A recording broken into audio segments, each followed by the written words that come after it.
ಸ್ನೇಹಿತರೆ, ಸ್ವಾಗತ ಸುಸ್ವಾಗತ. ಈ ಮುದ್ದಣ್ಣನ ಸ್ವಾಗತ. ಇವತ್ತಿನ ಕತೆ ನಿಜವಾದ ಬಿಸಿ ರಕ್ತ ಯುವಕರುಗಳ ಕತೆ. ಇವತ್ತಿನ ಕತೆ ಇನ್ನು ಸಾವಿರ ಕೋಟಿ ವರ್ಷ ಹೋದರೂ ಉಳಿಯುವಂಥ ಕತೆ. ಬಿಸಿ ರಕ್ತದ ಯುವಕರು ಹೋರಾಡಿದಂಥ ಕತೆ, ನಮ್ಮ ದೇಶಕ್ಕಾಗಿ ಹೋರಾಡಿದಂಥ ಕತೆ. ಭಗತ್ ಸಿಂಗ್ ಅವರು, ರಾಜ್ಗುರು ಅವರು, ಸುಖದೇವ್ ಅವರು. ಇವತ್ತು ಮಾರ್ಚ್ 23 ಆ ಪಿರಂಗಿ ನನ್ನ ಮಕ್ಕಳು ನಮ್ಮ ದೇಶದ ಯುವಕರನ್ನು ಗಲ್ಲಿಗೇರಿಸಿದಂಥ ದಿನ ರೀ. ಹುಟ್ಟಿದ್ದು 27/1907 ಪಂಜಾಬ್ ಮತ್ತು ಪಾಕಿಸ್ತಾನ ಪ್ರಾಂತ್ಯದಲ್ಲಿ ಬರುವಂಥ ಪಂಜಾಬ್ ಏರಿಯಾದಲ್ಲಿ. ತಂದೆ ಸರ್ದಾರ್ ಕೃಷ್ಣ ಸಿಂಗ್, ತಾಯಿ ವಿದ್ಯಾವತಿ.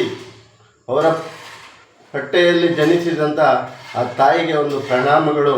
ನಮ್ಮ ದೇಶಕ್ಕೆ ಇಂಥ ಹೋರಾಟ ಮಗನನ್ನು ಕೊಟ್ಟ ಆ ವಿದ್ಯಾವತಿ ತಾಯಿಗೆ ನನ್ನ ಕೋಟಿ ಕೋಟಿ ಪ್ರಣಾಮಗಳನ್ನು ವಹಿಸುತ್ತಾ ಈ ನನ್ನ ಮಾತನ್ನು ಮುಂದುವರಿಸ್ತೀನಿ.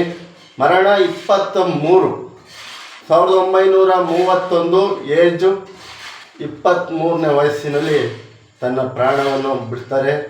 ಭಗತ್ ಸಿಂಗ್ ಅವರು ಲಾಹೋರ್ ಜೈಲಲ್ಲಿ ಅವರಿಗೆ ಮರಣದಲ್ಲಿ ಬಿಸಿ ಆಗುತ್ತೆ. ಇಂಥ ಬಿಸಿ ರಕ್ತ ಯುವಕ ತನ್ನ ಕುಟುಂಬದಿಂದಲೇ, ತನ್ನ ಚಿಕ್ಕಪ್ಪ, ತನ್ನ ತಂದೆ ಹೋರಾಟಗಳು ಎಲ್ಲ ಚಳುವಳಿಯಲ್ಲೂ ಭಾಗಿಯಾಗಿರ್ತಾರೆ. ಅದರಲ್ಲಿ ನೋಡಿದಂಥ ಈ ನಮ್ಮ ಭಗತ್ ಸಿಂಗ್ ಅವರಿಗೆ ದೇಶ ಪ್ರೇಮ ಹುಟ್ಟುತ್ತೆ. ನಮ್ಮ ದೇಶವನ್ನು ಆಜಾದ್ ಮಾಡಬೇಕು ಅನ್ನೋ ಒಂದು ಛಲದಿಂದ ಮುಂದೋಗ್ತಾರೆ.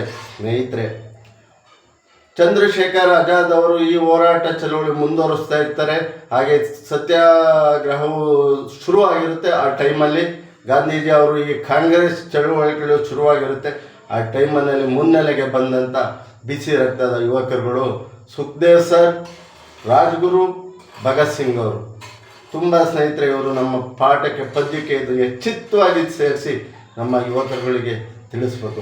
ತನ್ನ ತಂದೆ, ತನ್ನ ಚಿಕ್ಕಪ್ಪನಿಂದ ಪ್ರೇರಿತರಾಗಿ ದೇಶಕ್ಕೆ ಹೋರಾಡಿದಂಥ ಭಗತ್ ಸಿಂಗ್ ಅವರು, ರಾಜ್ಗುರು ಅವರು, ಸುಖದೇವ್ ಅವರಿಗೆ ನನ್ನ ಪ್ರಣಾಮಗಳು.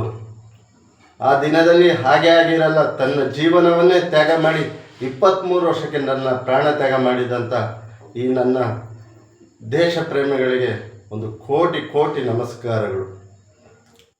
ಎಲ್ಲ ಮಕ್ಕಳಿಗೂ ಇವ್ರ ಬಗ್ಗೆ ತಿಳಿಸ್ಬೇಕು. ಎಲ್ಲ ಪಠ್ಯ ಪುಸ್ತಕದಲ್ಲಿ ಯಾವುದೋ 2 ಲೈನ್ ಹಾಕಿ ತಿಳಿಸೋದಲ್ಲ. ಪ್ರತಿಯೊಂದು ದಿನ ಒಂದು ಎಪಿಸೋಡ್ ಮಾಡೋದು ತಪ್ಪಲ್ಲ. ನಮ್ಮ ದೇಶದಲ್ಲಿ ಇಂಥ ವ್ಯಕ್ತಿಗಳ ಬಗ್ಗೆ ತಿಳಿಸೋಕ್ಕೆ. ಬಿಸಿ ರಕ್ತದ ಯುವಕ 23 ವರ್ಷದಲ್ಲಿ ಪ್ರಾಣ ಕೊಡ್ತಾನೆ ಅಂದರೆ ಜಲ ಜಲ ಜಲ ಅಂದಿರುತ್ತೆ ಜೀವ.